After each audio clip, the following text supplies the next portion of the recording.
Why are narcissistic people always watching you, and how do they monitor you? Narcissistic people are skilled at observing and scrutinising their victims in order to uncover their victims' vulnerabilities, to exploit those to the narcissist's advantage.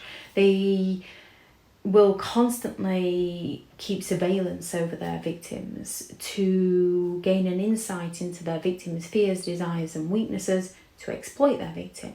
They use subtle techniques such as gaslighting and triangulation and silent treatments and shifting the blame in order to gradually dismantle their victim's self-esteem, leaving the victim dependent on the manipulator for approval and validation. And with this, they craft a facade of charm and charisma to maintain their control, to create feelings of obligation and gratitude, and to earn other people's trust.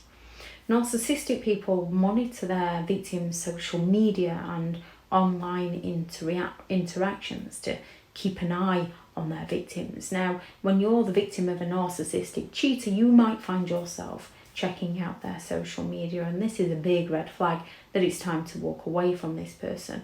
You will find with a genuine person, they go all out to reassure the person who's monitoring the social media.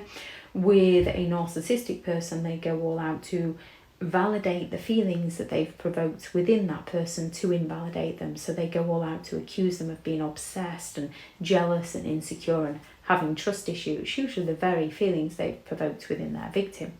They will monitor their victims' movements. They will monitor by placing tracking devices on vehicles, having them turned on phones, questioning their whereabouts. Again, a true victim is often going to try and reassure the person that all is okay because they were where they said they were.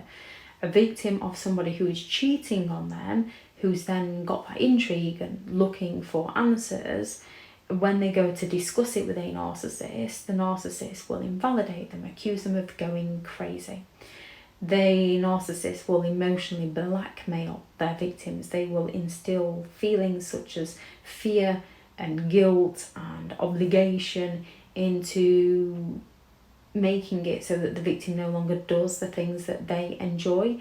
So they can simply say, oh, I had this nice thing planned for us, so you feel indebted to stay with them and not do what you had planned.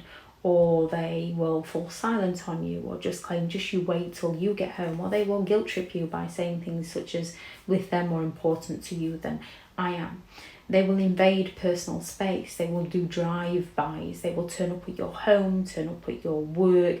They will move in across the road and keep monitoring your whereabouts. Now, when you're dealing with a cheating narcissist that you suspect is cheating, you might start driving by, usually because they're not going to be where they said they were, yet when you confront them, you get accused. When they confront you, you reassure them. Again, big red flag and time to step away. They will monitor your phone calls, your text messages and your emails. And they expect to be able to do this. They have that sense of entitlement. However, theirs will be under lock and key.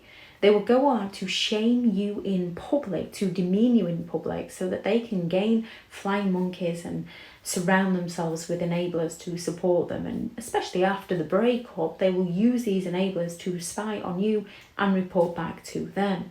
They will come at you with unjust accusations to stop you doing the things that you like to do because you want to reassure them. And their accusations are usually projections of the very things they're actually doing to you.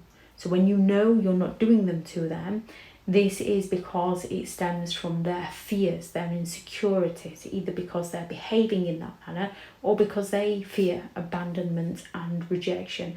So they're trying to maintain the control over the situation by always watching you.